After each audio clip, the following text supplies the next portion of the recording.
La capilla colonial estaba decorada con miles de rosas blancas importadas del Estado de México. El aroma dulce saturaba el aire mientras los invitados llegaban en convoys de camionetas blindadas Suburbans con vidrios polarizados que reflejaban el sol poniente de Guadalajara. Hombres con trajes italianos y mujeres con vestidos de alta costura descendían de los vehículos, sus joyas capturando la luz dorada de la tarde. Era un sábado perfecto, de esos que parecen suspendidos en el tiempo, donde todo está en su lugar y el mundo exterior simplemente no existe. Víctor N. observaba todo desde un balcón en el segundo piso del salón de fiestas adyacente a la capilla. A sus 53 años, había construido un imperio que se extendía por zonas estratégicas de Jalisco. Pero ese día, nada de eso importaba. Su hija Mariana, la menor, la niña de sus ojos, estaba a punto de casarse con Rodrigo, hijo de una tradicional familia de empresarios de Zapopan.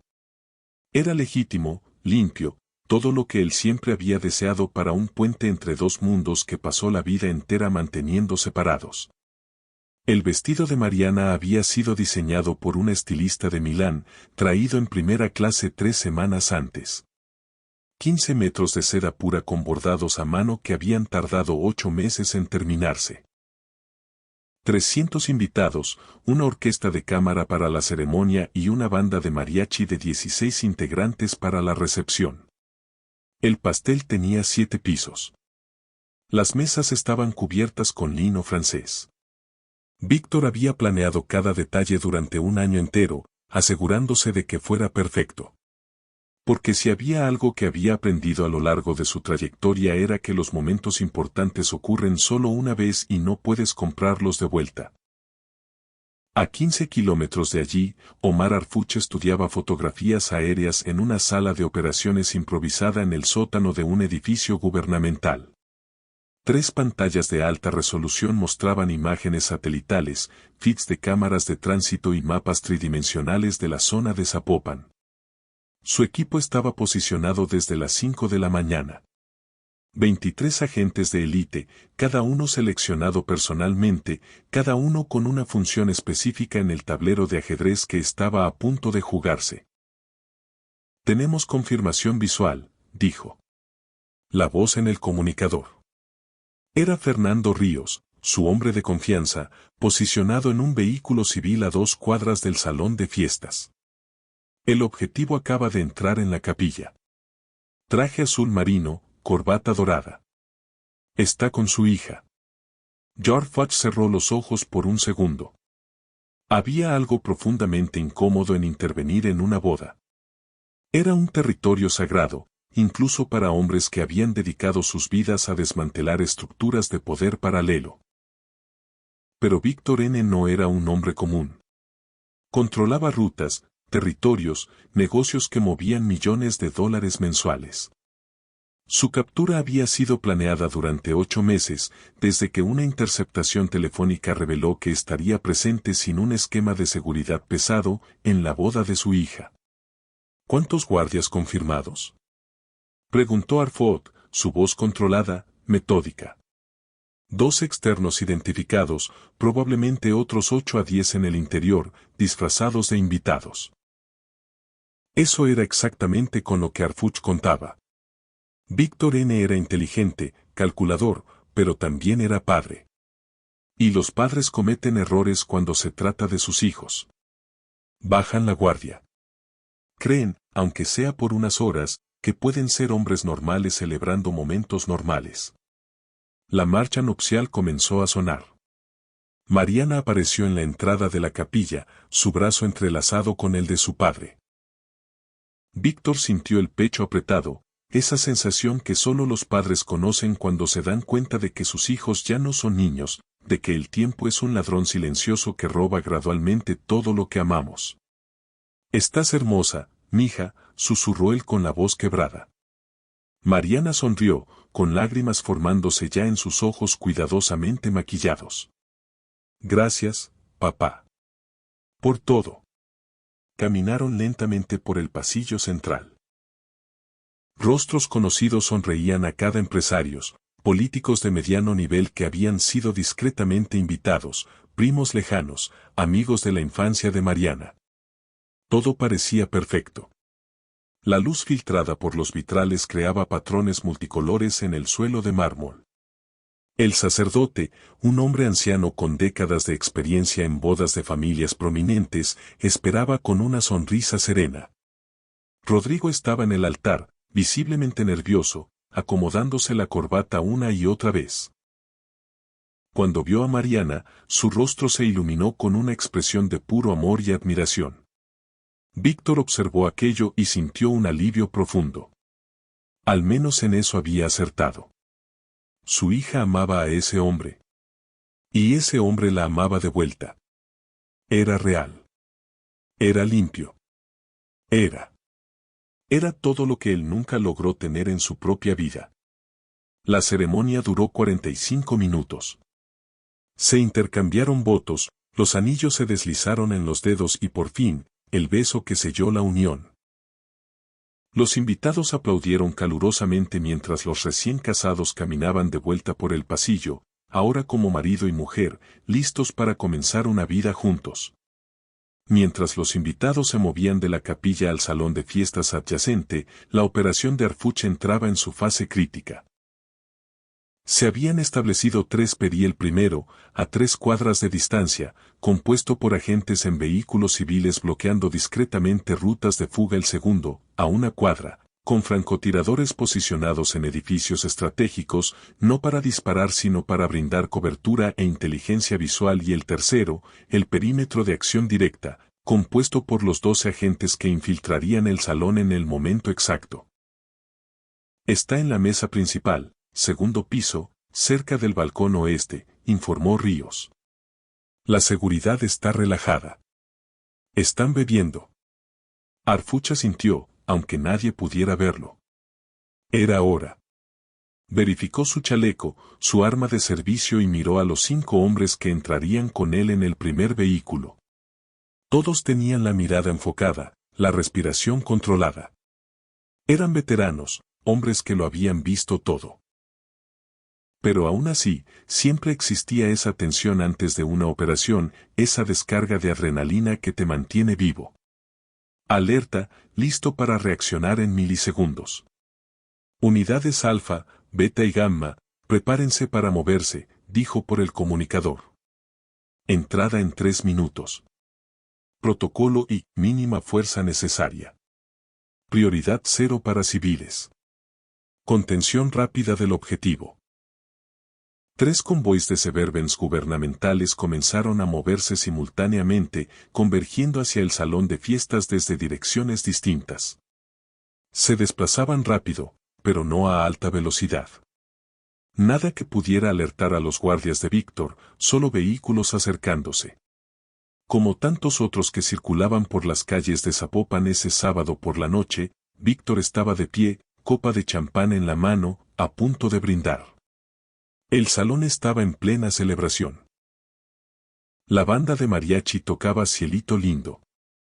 Los invitados bailaban, los meseros circulaban con charolas de camarones y cortes de carne. Baggio, Mariana y Rodrigo estaban en la pista, perdidos en su propio mundo, girando al ritmo de la música. Quiero hacer un brindis, comenzó Víctor, su voz amplificada por los altavoces. Por mi hija, Mariana, la luz de mi vida. Y por Rodrigo, que tuvo la suerte de conquistar su corazón. Fue entonces cuando las puertas del salón se abrieron con fuerza.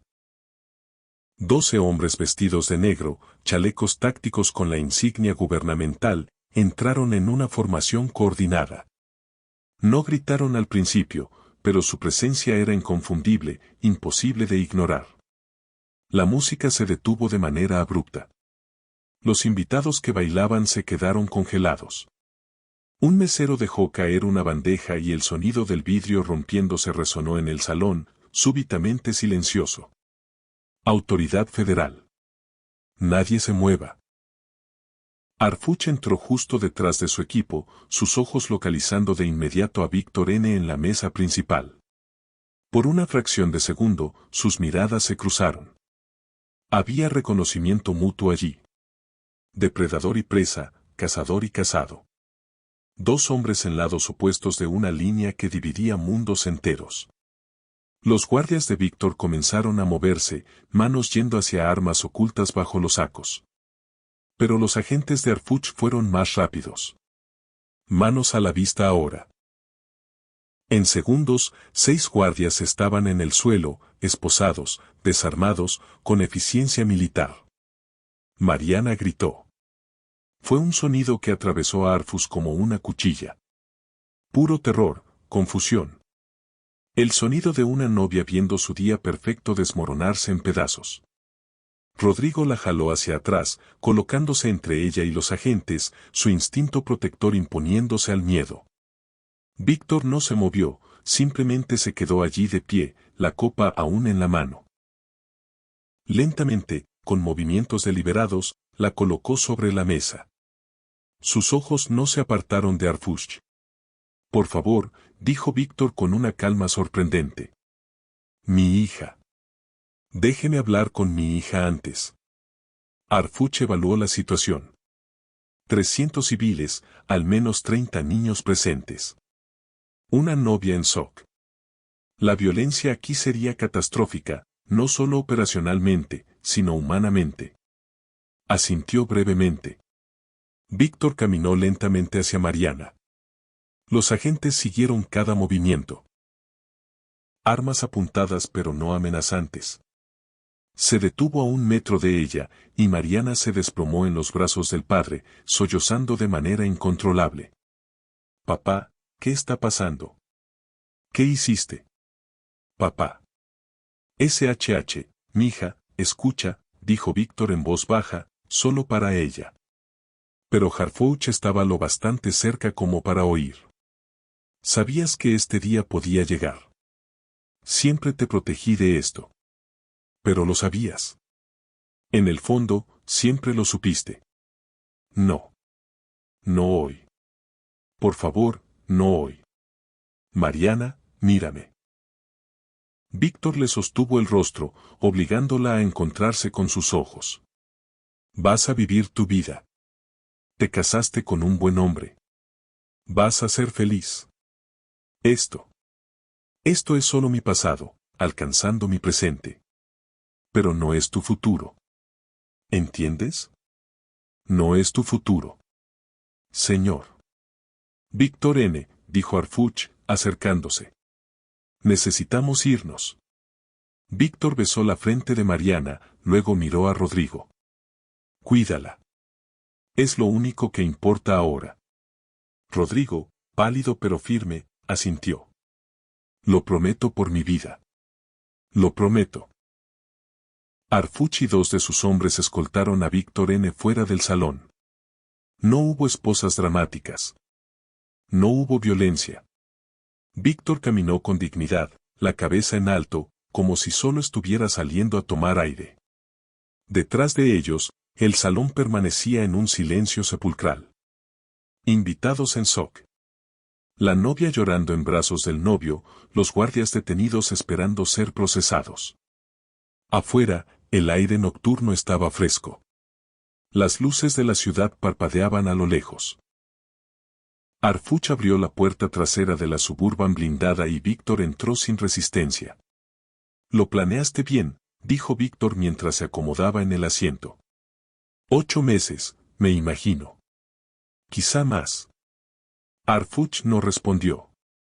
Solo cerró la puerta y rodeó el vehículo para entrar. Del otro lado, el convoy empezó a moverse. 3 vehículos en formación cerrada, saliendo rápido de la zona residencial rumbo a las instalaciones de detención federal. Dentro del vehículo, Víctor miró por la ventana, observando las calles de Guadalajara pasar. Era la ciudad donde había nacido, crecido, construido, todo.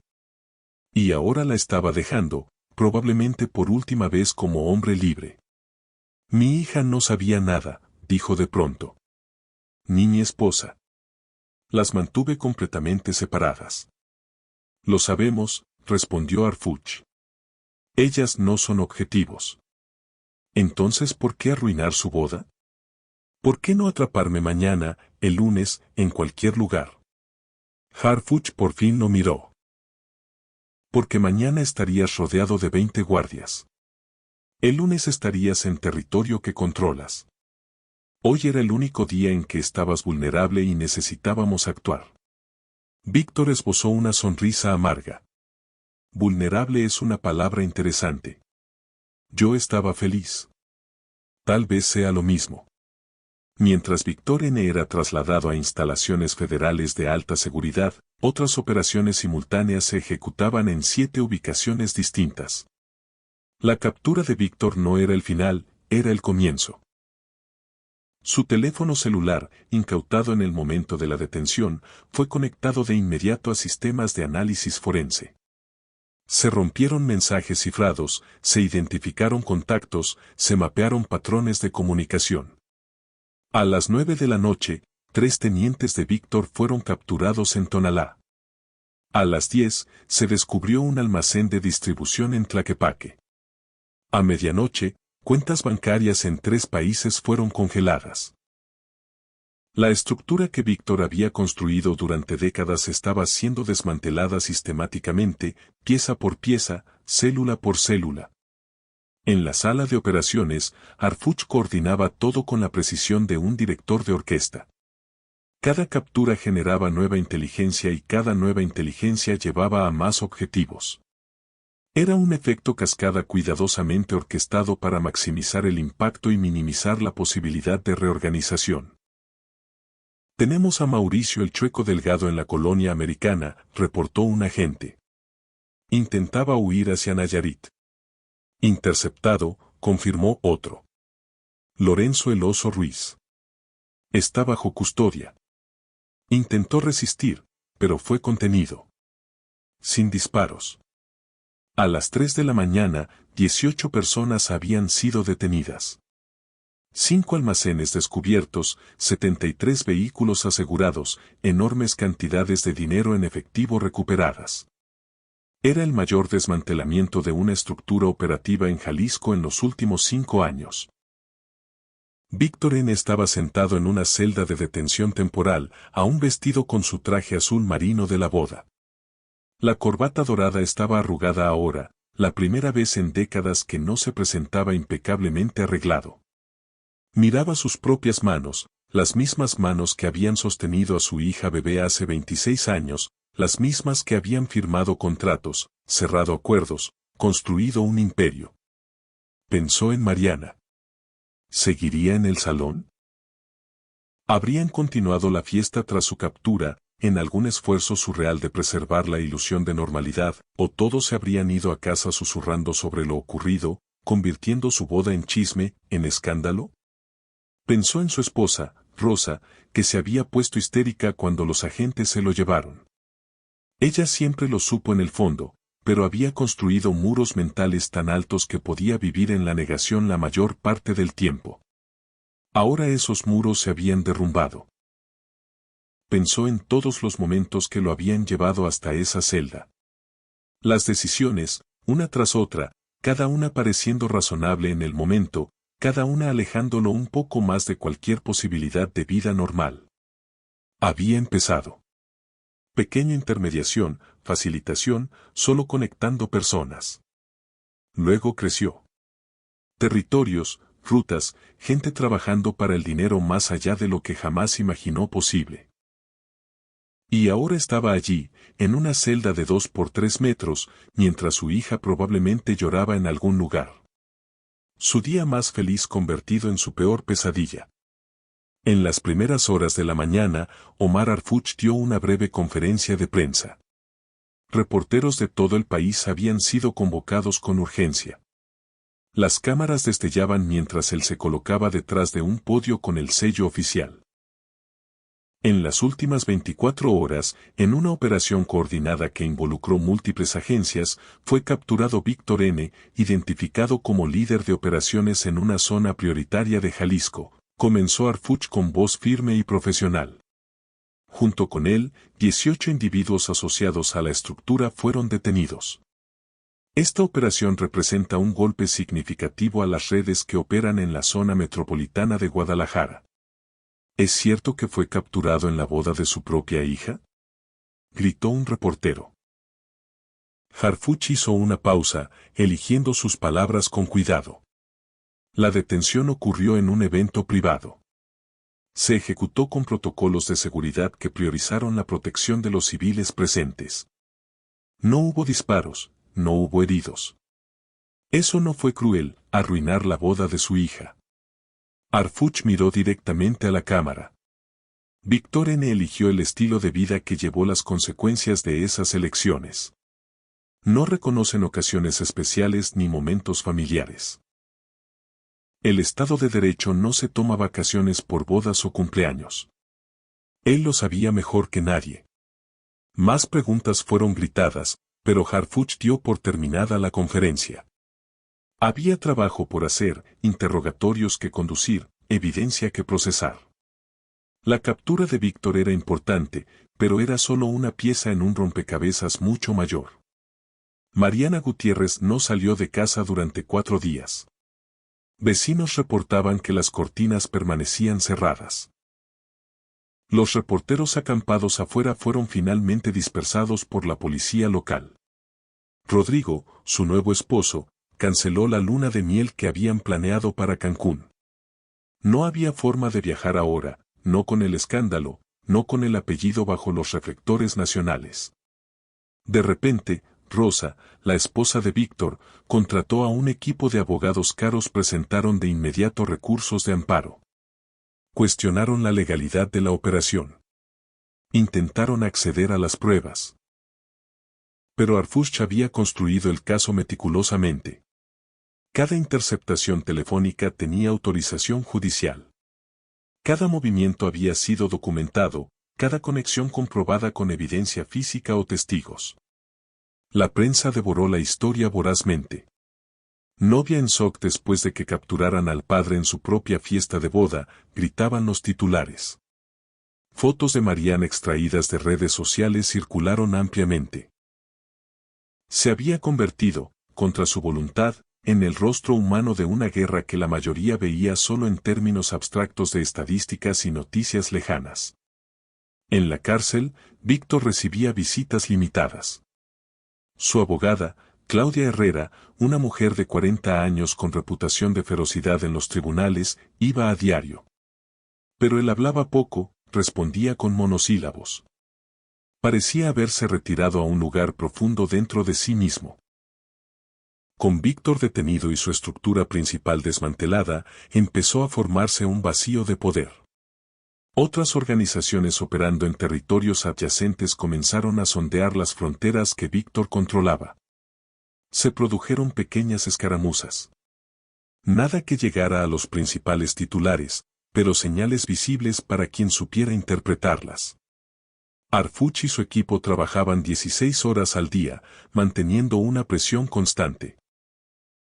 Cada teniente capturado era reemplazado por 2 o 3 operadores menores, menos experimentados, más propensos a cometer errores. Y con cada error, más capturas, más desmantelamiento. Estamos ganando terreno, dijo Fernando Ríos en una reunión de estrategia, pero no podemos aflojar ahora. El momento en que nos detenemos es el momento en que ellos empiezan a reorganizarse. Harfuch estuvo de acuerdo. Ya lo había visto antes. Organizaciones que parecían muertas resucitaban en semanas si la presión disminuía. La clave era mantener el impulso, seguir presionando hasta que no quedara estructura alguna, hasta que los operadores restantes fueran absorbidos por otros grupos o simplemente desistieran. Pero también había un costo. Su equipo estaba exhausto. Algunos agentes empezaban a mostrar señales de burnout y él mismo sentía el peso. Noches sin dormir, comidas saltadas. La tensión constante de saber que cada decisión podía significar vida o muerte. Víctor N. se adaptó a la rutina de la prisión con la misma eficiencia que había aplicado a los negocios. Se despertaba temprano, hacía ejercicios en su celda, leía los libros que Rosa le llevaba, evitaba a los otros prisioneros, se mantenía aislado. Creaba una burbuja de silencio a su alrededor. Mariana finalmente fue a visitarlo después de 5 semanas. Fue una de las cosas más difíciles que Harfuch tuvo que autorizar. Sabía que estaba permitiendo que una hija enfrentara la realidad de quién era realmente su padre. Ella entró a la sala de visitas con Rodrigo a su lado. Víctor esperaba del otro lado del vidrio, con el teléfono ya en la mano. Cuando sus miradas se encontraron, Mariana empezó a llorar de inmediato. Papá, no llores, mija. Por favor, no llores. ¿Cómo no voy a llorar? Tú me mentiste toda la vida. Todo era mentira.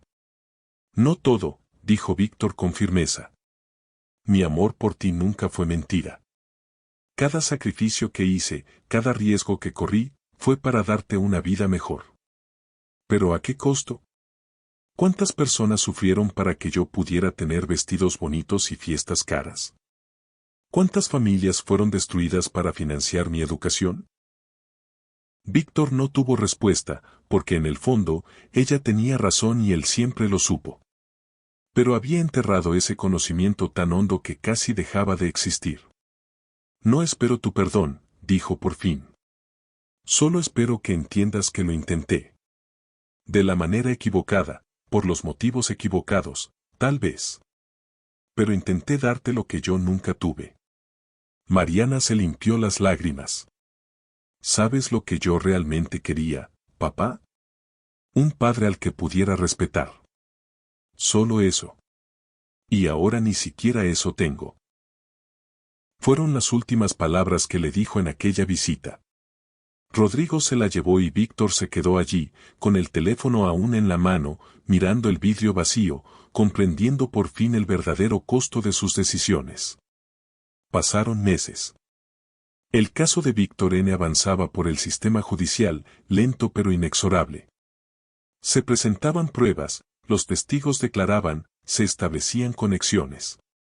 Su equipo de abogados luchaba en cada frente, pero la montaña de evidencias era aplastante. Harfuch y su equipo pasaron a nuevas operaciones, nuevos objetivos. Pero el caso de Víctor permanecía como un hito.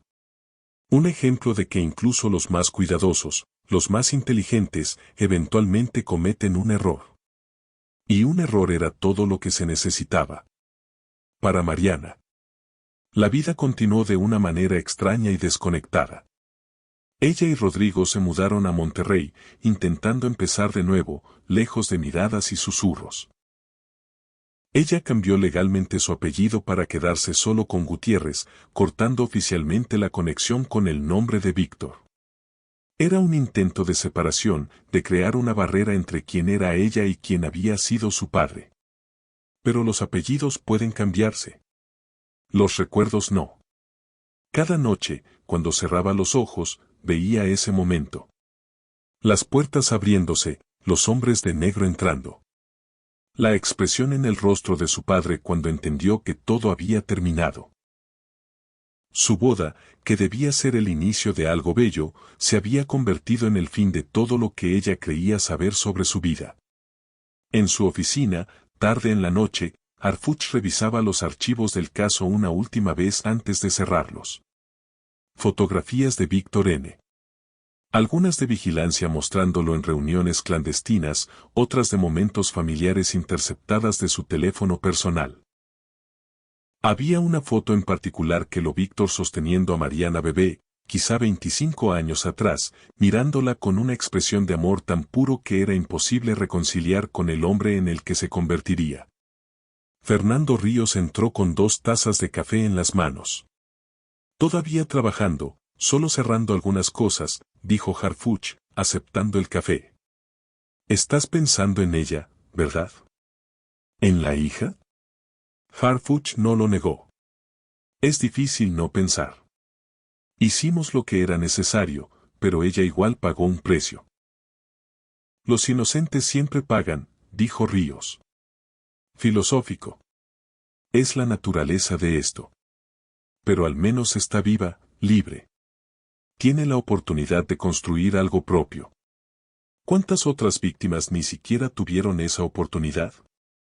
Era un argumento que Harfuch había usado consigo mismo cientos de veces, pero nunca se volvía más fácil. La justicia, había aprendido con los años, rara vez era limpia. Era una serie de elecciones imposibles, cada una dejando a alguien herido, cada una creando ondas que se expandían mucho más allá del objetivo previsto. ¿El siguiente?, preguntó Ríos. ¿El siguiente?, confirmó Harfuch. Porque siempre había un siguiente. Siempre habría otro hombre construyendo otro imperio, tomando otras decisiones, eventualmente cometiendo otro error. Y cuando ese error ocurriera, ellos estarían allí, observando, esperando, listos para moverse. El juego nunca termina. Los jugadores solo cambian. Pero esa noche, al menos, Víctor N. estaba fuera del tablero. Y eso, por más temporal que fuera, contaba como una victoria. El salón de fiestas en Zapopan estuvo cerrado 2 semanas después del incidente. Luego reabrió como si nada hubiera pasado. Se celebraron otras bodas allí. Otras familias festejaron, otras novias bailaron donde Mariana había bailado. El lugar no guardaba memoria. Solo las personas la guardaban. El vestido de novia de 15 metros de seda seguía colgado en el closet de Mariana en Monterrey. Ella no podía mirarlo, pero tampoco podía donarlo ni tirarlo.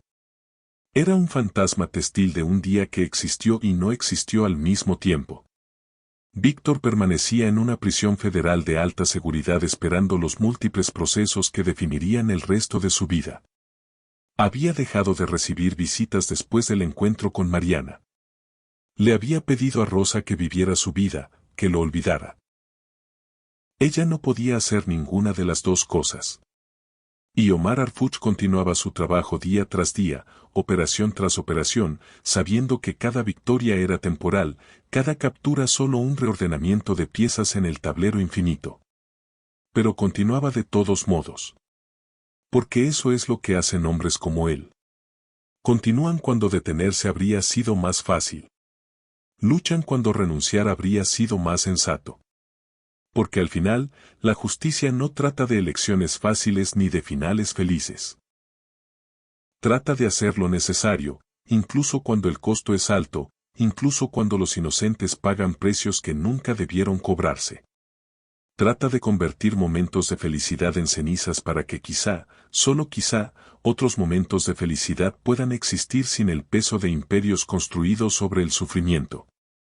Trata de una boda interrumpida, una novia en lágrimas, un padre esposado, y de la dura verdad de que a veces, para proteger a muchos, necesitamos destruir el mundo de algunos.